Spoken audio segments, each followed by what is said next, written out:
जय श्री कृष्ण। प्रिय दर्शकों, श्रीमद् भगवद गीता सत्संग सीरीज में आपका हार्दिक स्वागत है।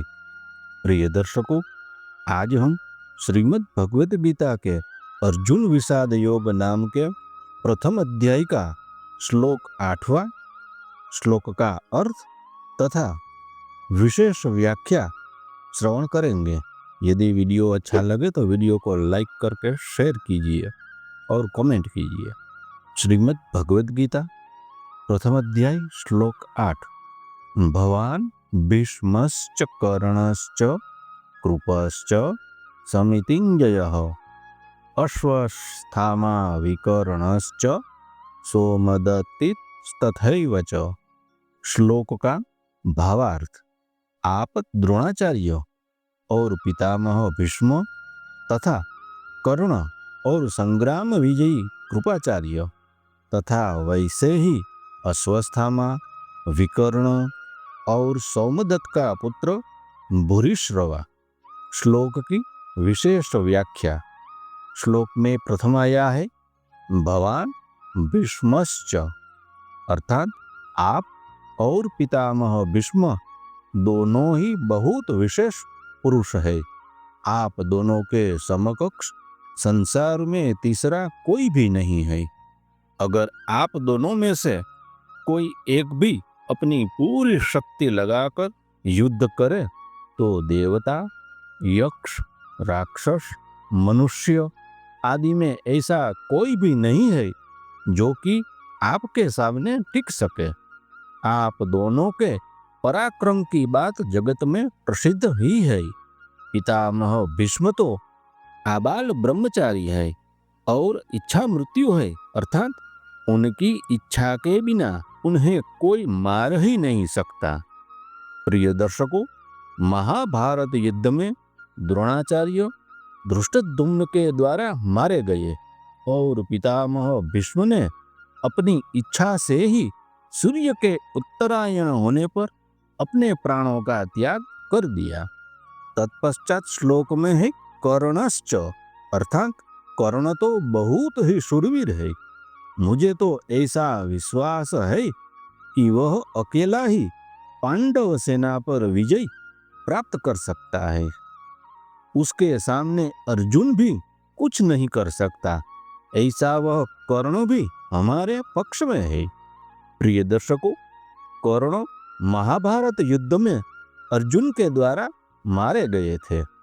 तत्पश्चात श्लोक में है कृपश्च समितिञ्जयः, यानी कृपाचार्य की तो बात ही क्या है, वे तो चिरंजीवी है, हमारे परम हितैषी है और संपूर्ण पांडव सेना पर विजय प्राप्त कर सकते हैं।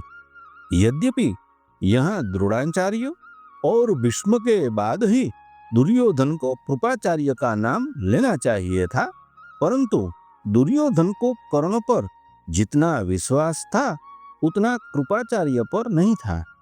इसलिए कर्ण का नाम तो भीतर से बीच में ही निकल पड़ा।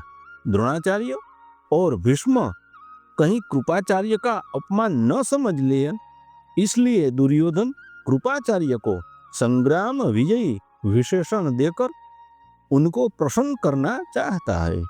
तत्पश्चात श्लोक में है अश्वस्थामा। प्रिय दर्शकों, ये भी चिरंजीवी है और आपके ही पुत्र है। ये बड़े ही शूरवीर है। उन्होंने आपसे ही अस्त्र शस्त्र की विद्या सीखी है। अस्त्र शस्त्र की कला में ये बड़े चतुर है। प्रिय दर्शकों, तत्पश्चात श्लोक में है विकर्णश्च सोमदत्तिस्तथैव च, यानी आप यह न समझे कि केवल पांडव ही धर्मात्मा है। हमारे पक्ष में भी मेरा भाई विकर्ण बड़ा धर्मात्मा और शूरवीर है।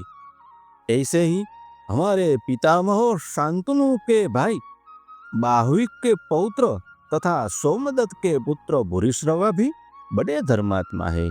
उन्होंने बड़ी बड़ी दक्षिणा वाले अनेक यज्ञ किए हैं। ये बड़े शूरवीर और महारथी है। प्रिय दर्शकों, युद्ध में विकर्ण भीम के द्वारा और भूरिश्रवा सात्यकी के द्वारा मारे गए थे। यहाँ इन सूरवीरों के नाम लेने में दुर्योधन का यह भाव मालूम होता है कि हे आचार्य, हमारी सेना में आप, पितामह भीष्म, कर्ण, कृपाचार्य आदि जैसे महान पराक्रमी शूरवीर है। ऐसे पांडवों की सेना में देखने में नहीं आते। हमारी सेना में कृपाचार्य और अश्वत्थामा ये दो चिरंजीवी है, जबकि पांडवों की सेना में ऐसा एक भी नहीं है। हमारी सेना में धर्मात्माओं की भी कमी नहीं है, इसलिए हमारे लिए डरने की कोई बात नहीं है। प्रिय दर्शकों, हमने श्रीमद् भगवद गीता के अर्जुन विषाद योग नाम के प्रथम अध्याय का श्लोक 8, उसका अर्थ एवं विशेष व्याख्या श्रवण की। वीडियो अच्छा लगा हो तो वीडियो को लाइक कीजिए, शेयर कीजिए, कमेंट कीजिए और चैनल पे नए हो या चैनल को सब्सक्राइब न की हो तो चैनल को सब्सक्राइब कीजिए। फिर मिलेंगे नए वीडियो के साथ। तब तक के लिए सबको जय श्री कृष्ण, जय श्री राधे।